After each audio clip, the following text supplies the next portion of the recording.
Good afternoon and welcome, everybody. Thank you for joining us for this informational session today. My name is Ryan Blazik. I'm with Eagle's Environmental Support Division. I'm just going to be helping to facilitate this informational session. And the session is to discuss the draft above ground sewerage systems general groundwater discharge permit. Before we get too far, though, just have a couple logistical things to go through here. Next slide, please. All lines are going to be muted during this session, so you'll be able to hear us. We won't be able to hear you. You can submit your questions at any time using the Q&A box in your Zoom toolbar at the bottom of your screen. This informational session will consist of a presentation followed by a Q&A session, so we'll go through your questions at that time. And just to let you know, and for those on the phone, you will have an opportunity to raise your hand and ask your question verbally if you like. And then also, we'll let you know how to do that a little bit later when we get to that point. But then also to let you know, we are recording this session. The session will be recorded and posted on our YouTube channel in a couple days. So with that, we're going to go ahead and get started. And I would just like to invite our Eagle panelists and presenters to turn their cameras on and introduce themselves. Good afternoon. I'm Christine Alexander, and I manage permit section within Water Resources Division. Good afternoon. Good afternoon. My name is Christine Rendon. I'm the Groundwater Permits Unit Supervisor. We issue wastewater permits across the state. With me, I have two unit staff, and we are actually in the same room testing out some new technology. So please let us know if you can't hear us. But with me, I have Angela Strong. I'm Angela Strong, and I'm a geologist in the Groundwater Permits Unit. And I'm Melissa Yanachko. I'm an engineer permit writer with the Groundwater Permits Unit, and I was the permit writer assigned to review and work on the reissuance of the above ground sewerage general permit. Rachel. And good afternoon. I'm Rachel Burns. I'm the Groundwater Discharge Program Specialist.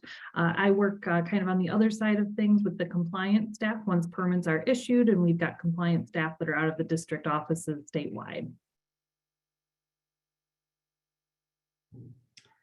So I'll be the one giving the presentation today. So Ryan, if we're all set, I'll go ahead and get right into it. Yep, sounds good. Thank you.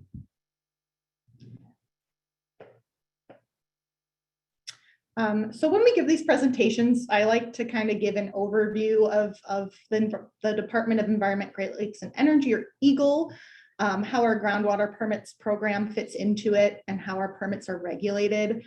Ultimately, we're working to do EGLE's job, which is to protect Michigan's environment and public health by managing air, water, land, and energy resources.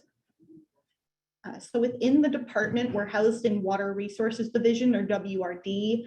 WRD houses a variety of programs such as wetlands and floodplain regulations, critical dune protection, large quantity water withdrawal, and wastewater discharge permitting. These programs all work together to ensure Michigan's waters are safe and clean for protected uses, which include things like drinking, recreation, and fishing. And then within Water Resources Division, we're housed in Permit Section. Permit Section issues all wastewater discharge permits for both surface water and groundwater.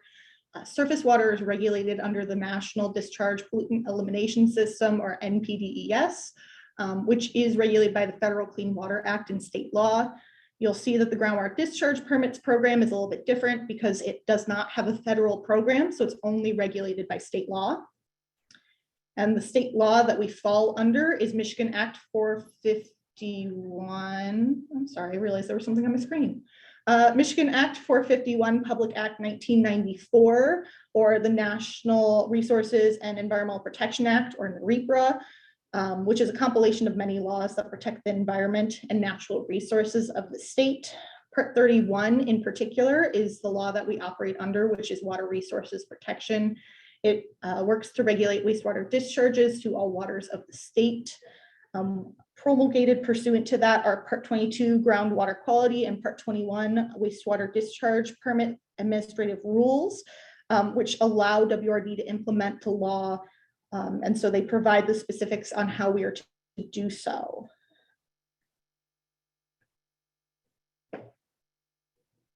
So you just heard me say waters of the state. So we're going to look at how that's defined.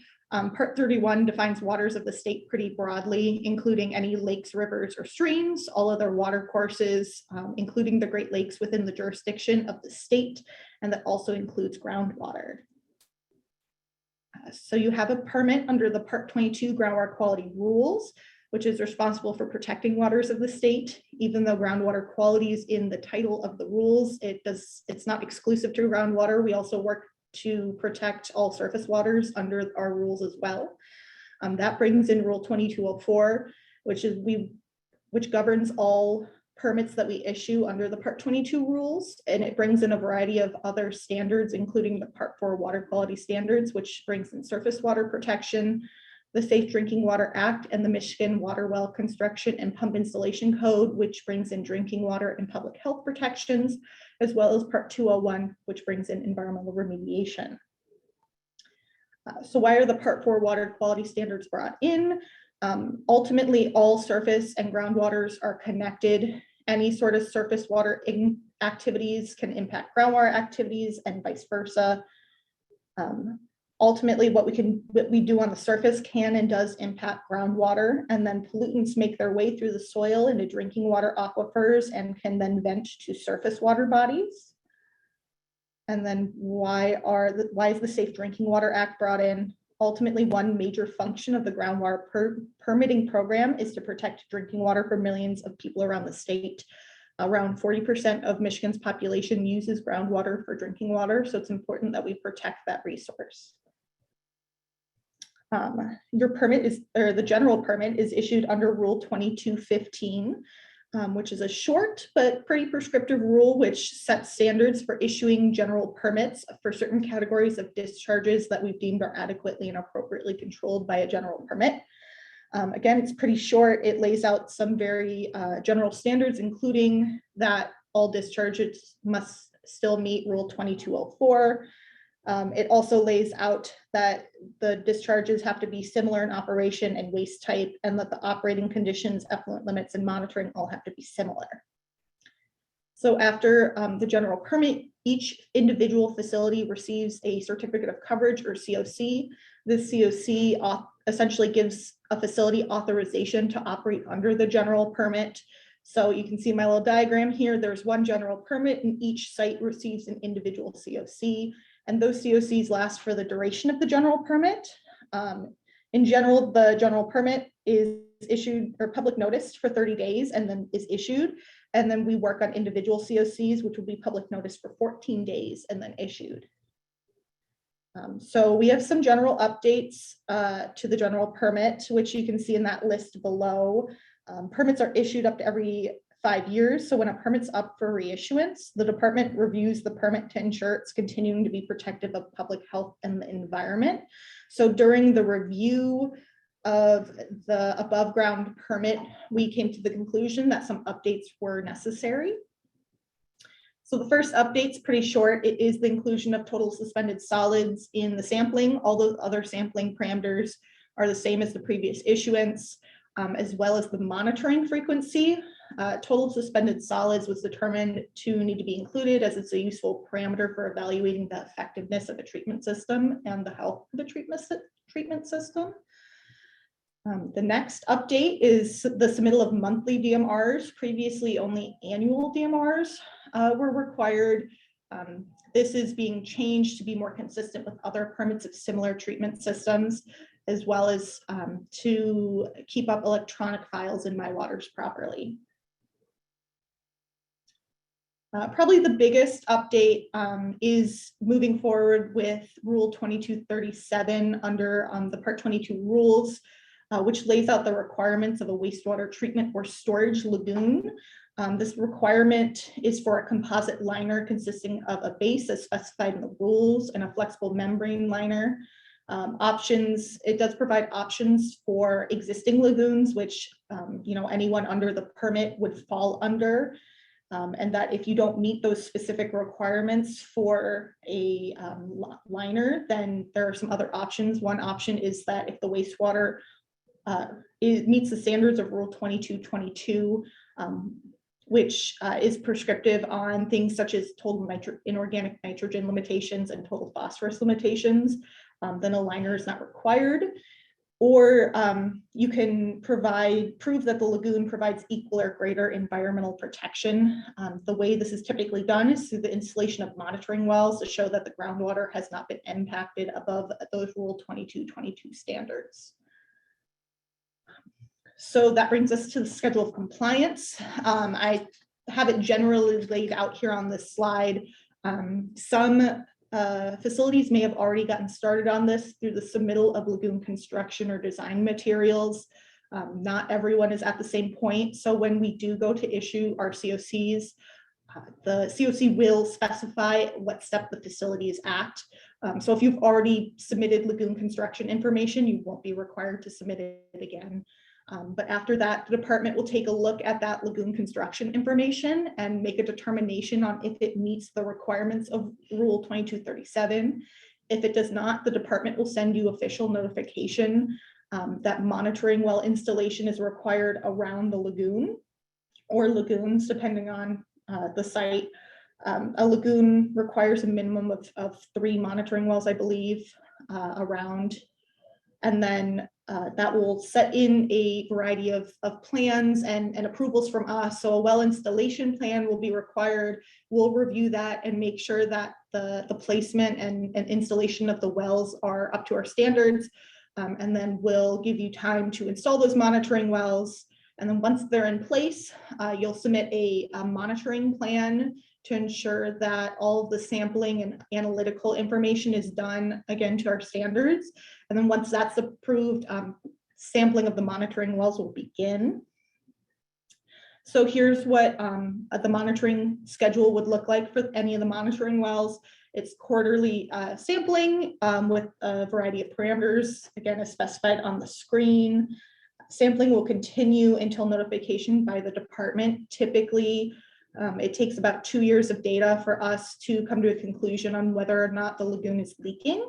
At that point, the department will review that data, and if it's determined that the lagoon is leaking, then that will move forward with the SOC as specified in the permit, which would include coming up with some sort of plan to mitigate that leakage. So whether that be installation of a new liner or a new lagoon. And then finally, I have a slide here on the public notice period. I just wanted to give everyone a reminder that after this informational session, the public will be placed on public notice for 30 days. And I'll send out a notification to all permittees that that's being done. And that will allow everyone to provide comments on the public notice or on the draft permit. And then those comments will be considered when we're making our final determination and issuance of the permit. So that's all I have for me, and I will hand it back over to Ryan, and we can go ahead with the Q&A session.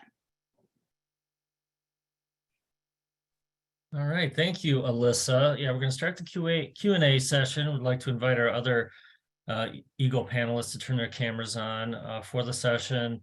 The way this will work is it's your opportunity to ask a question of our panel. So you can type that in the Q&A box that you see at the bottom of your screen. Or if you prefer to ask your question verbally, you can raise your hand in Zoom. It's a raise hand icon at the bottom of your screen. And then we will call on you. And then we'll unmute you. You'll be able to unmute yourself and you can ask your question. If we have any phone-in callers, people who are just specifically calling in by phone, you can select #2 on your receiver. And what that will do is that'll raise your hand in Zoom. And then I'll call on you using the last 4 digits of your number. And then you will we'll unmute you. You can unmute yourself. You have that opportunity and then you can ask your question. So now is the time. If you have any questions, we're going to go ahead and get started. I'm going to go to the Q&A box. And the way this will work is I'll go kind of in between the raised hands and the box kind of as we go, depending on what we have. And the question is, how does all this affect existing lagoons? So those requirements I talked about, the installation of monitoring wells, would apply to existing lagoons. So if a facility, either a facility will be required or they may have already submitted construction information on the lagoon, we'll use that information in making a determination if the liner is sufficient. We have a variety of different facilities under this general permit. So some facilities do have a liner in place, some of them do not. If the liner is insufficient, then the facility will be notified that the installation of monitoring wells is required, and we'll be moving forward with that process with the facility. All right, thanks, Alyssa. And then the kind of next question is, can you elaborate on Rule 2222? And I think you already went through it some, but maybe a little more background. Yeah, I'm gonna field that one over to Christine so she can pull it up on her computer. So if you Yeah. can give us a. I don't have second. 2222 open in front of me. However, what I could say is it gives specific groundwater discharge parameters that the wastewater in that lagoon would have to meet to assure that if anything seeping out of the bottom of that lagoon, that it would not be injurious to groundwater or for the protective uses, whether that would be surface water or for drinking water purposes. So ultimately in Rule 2222, it specifies the limitations depending on proximity to surface water. It can go for limitations on total inorganic nitrogen, that could be ammonia, nitrate, nitrite, and it gives different parameters on that. If you would like additional information on that, we could put together basic information on what you would have to meet when you're taking that sample under Rule 2222, understanding that certain proximities to surface water could impact the limitations. All right, thanks, Christine. All right, another question here. I'm curious, is this discharge for lagoon is this for the discharge to the lagoons or discharging from the lagoons? So just curious because we have evaporative lagoons, and the monitoring well that our existing lagoon wells are, and the monitoring well is that our existing wells are something we need to put in by the lagoon. Right now they have a lift station that monitors the usage, and will this need to be done before applying for a new permit? So per our rules, if a structure is holding wastewater, we're considering it a lagoon. So if it is leaking out the bottom, then it's not up to Rule 2237. It's not going to be required immediately. Again, there's a schedule of compliance in the general permit that allows time for the development of a monitoring well installation plan and a sampling and analysis plan and what's required of that. But if you have an existing lagoon that is unlined, then this will be a requirement unless the lagoon can meet the requirements of 2222. And then I'm going to jump in because there's a second part of that question as well. I think there's maybe we should go back and define what a monitoring well is, because I think some of this question is pertaining to an existing well. I'm assuming that's a drinking water supply that you're talking about. Those are typically constructed maybe slightly different and typically a little bit deeper in order to obtain potable water at a deeper depth. We would be looking at monitoring wells are typically shallower, depending on groundwater in the area, and the construction is a bit different. Maybe Angela, do you mind explaining more on like a monitoring well, how it could be a little different than a drinking water supply? Yeah, I guess typically a monitoring well is going to be installed. We usually, in general, require them to be screened with the top of the screen such that it's about 5 feet below the water table. So they're very shallow in comparison to a drinking water well, which I think has to be at least 25 feet deep. Is typically 2-inch PVC wells with 5-foot screens. All right, yeah, thank you all for that answer and for asking that question. I'm going to go to a raised hand. Thomas Finney, we're going to unmute you, and then you can unmute yourself and ask your question. Hello, everyone. Thank you for this informational meeting. We are in the process of running a sanitary line lift station to the local village close to our school campus. So we will be closing down our lagoons. Obviously, we'll be draining them, getting the sludge removed, and inspecting the liners to see.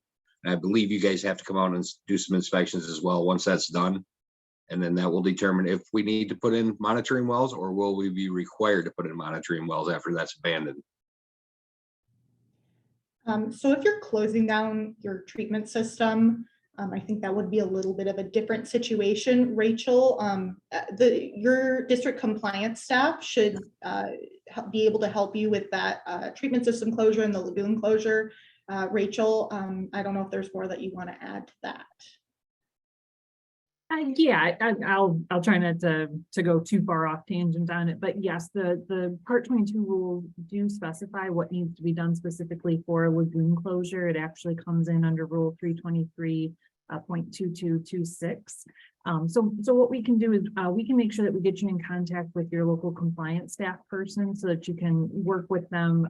There is a lagoon closure plan that needs to be submitted and approved to make sure that the plan that you have in place for closing that lagoon is going to be appropriate.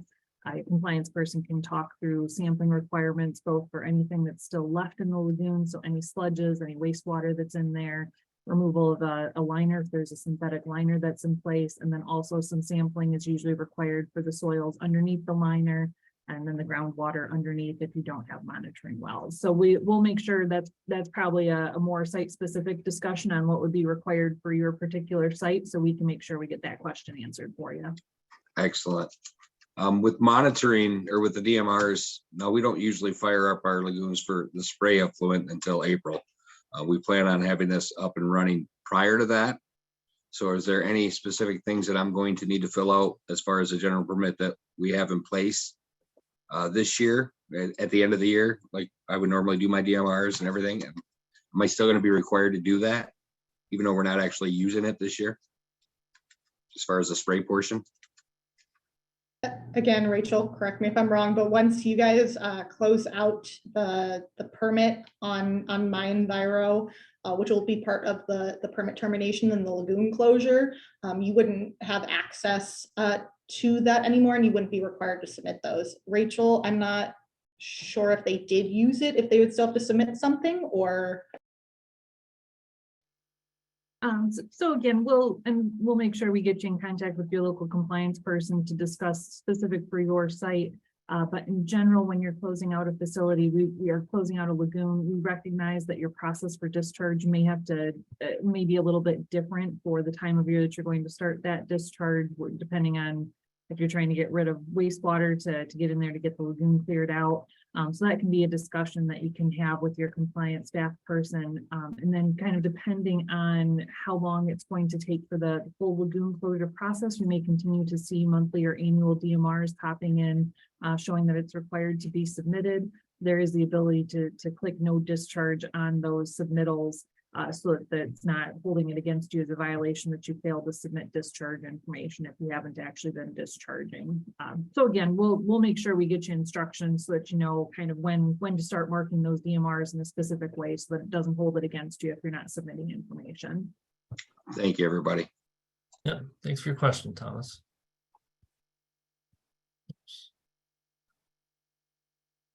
All right. We're going to go back to the question and answer box. I've got several that are kind of building up in there, so let's try to get through some of those. And I'm going to kind of combine these two. I've got one that is, what is the anticipated timeline for groundwater monitoring following well installation? I think we had talked about that a little bit, that 2-year timeline, but if there's anything anybody wants to add. And then how long does it take to get an approval? So for the period of time, I don't think the general permit specifies a length of time, and it may be dependent on, what kind of analytical data we're seeing. But Angela, you can correct me if I'm wrong, but I think typically we do see about 2 years of data before making that determination. Yeah, we've been actually doing some of this with some of the MPDS lagoons for a few years now. So there have been some of them, like they've taken about a year's worth of data and then requested a reduction in their frequency because basically the data is not showing that there's any problems. But typically it's been a 2-year process, 8 quarters. And then for the question about the approval time, I can't give a specific amount of time. We do have a limited number of staff, and we obviously work to get through these as quickly as possible. I guess I do want to throw out there that the schedule of compliance is dependent on our notification and our approval. So if, maybe we take a little bit longer than we expect to get something done, that won't be held against you in terms of a time frame. Again, I just want to reiterate that we work as fast as we can, and we'll make sure that we're in communication with facilities if they have questions as we move forward. But I can't give a specific timeline for that. All right, thanks, Alyssa. All right, the next question, and it's if a liner was to be put in place for an existing lagoon. So I'm assuming this is what if a liner was to be put in place for an existing lagoon. And if that isn't your question, would monitoring wells still be needed? Okay, so it was clarified. So what if a liner was to be installed in an existing lagoon, would monitoring wells still be needed? So I do think we'd have to look at it on a site-by-site basis, but I think typically for a site like this, probably not, but we would need to discuss with the facility how that process was going to be done, because to line the lagoon, you obviously need to drain the lagoon, which might be larger volumes than what the permitted discharge volume is under the general permit. So if that's something that someone wishes to pursue, I would recommend that you contact me. My contact information's on the screen here, and we can sort that out, and that could potentially be done under another permit that's similar, instead of following the SOC in the general permit. All right, yes, thanks, Alyssa. Next question is, will our Eagle contact person help us determine if lagoons are lined properly and exactly what we need to do moving forward? So the determination if the lagoon is lined properly will be made by permit section with the help of some of the district engineers. The information that the facility needs to be sending to Eagle is on how the lagoon is constructed. They don't need to make the determination if it's constructed properly. I do believe that the compliance staff do have sort of a checklist or a internal guidance to help facilities along with information that should be submitted, and that might be helpful in making that determination. Rachel, could you speak a little bit more on that, the sort of checklist that the compliance staff have? Yeah, yep. So, and we do know that some facilities have already filled out that checklist and submitted it. So we do recognize that some sites are a little bit further ahead than others. For the facilities that haven't seen that form before, though, it is actually something either that your compliance staff person can provide to you, or with the new permit issuance, you will actually see a form here in My Enviro that you will be required to fill out, and that form will actually walk you right through the questions. So we either have like a PDF fillable version that we can provide, or you can have the fillable just in the computer, filling it out as you go version within My Enviro. And the compliance staff will be able to help you just kind of in terms of getting access to that form and filling it out. As Alyssa said, though, it will be the permit section staff with some assistance from district engineers that will actually make the determination. But our compliance staff, your local compliance staff person contact, will be able to help you make sure you're getting the submittal in and what information is required as part of that submittal. All right, yeah, thank you all.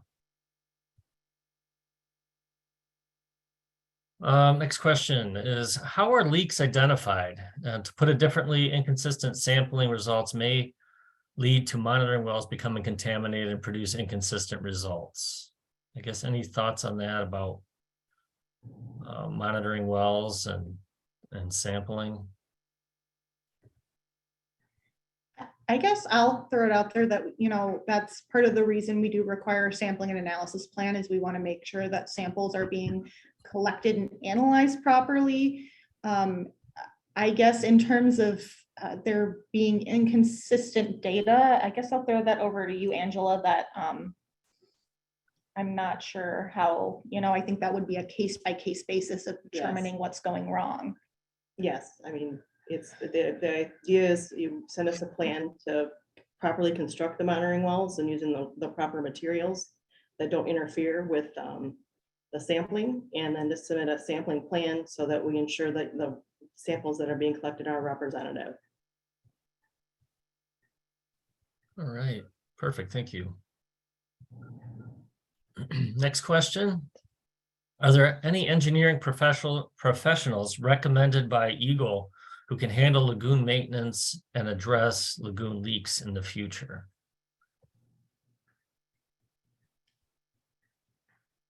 I don't know if we carry a list for that. So I guess, we can't make any recommendations of engineering professionals, but my recommendation is to reach out to environmental consultants that have a background in wastewater management and understand fully how a lagoon system is designed and constructed. And going from there. I don't know, Rachel, if you guys keep anything out in the districts as for lists, but as a government agency, we try not to hold lists. Most districts don't maintain any type of list for recommendations. Sometimes the compliance staff, though, we can assist. Eagle has on our website a list of certified wastewater operators. So if we know the type of system that, if you're looking to change your system, the type of system you're looking to build or to change to, or for your existing system, all facilities should have received a classification letter from their Eagle staff at some point over the permit's life cycle. Identifying the classification for the facility, so we can help with getting a list of the certified operators. So that's more kind of on the maintenance side of things, the maintenance and upkeep of a system and the operation of that wastewater treatment system. In terms of the actual engineering groups, though, and recommendations, most districts aren't going to have a list that they can provide with recommendations on that. It's going to have to be a little bit of legwork for the facilities reaching out. We often recommend speaking to your certified operator. If you work with one that's a contract operator, they can usually get you some recommendations on some engineering sources.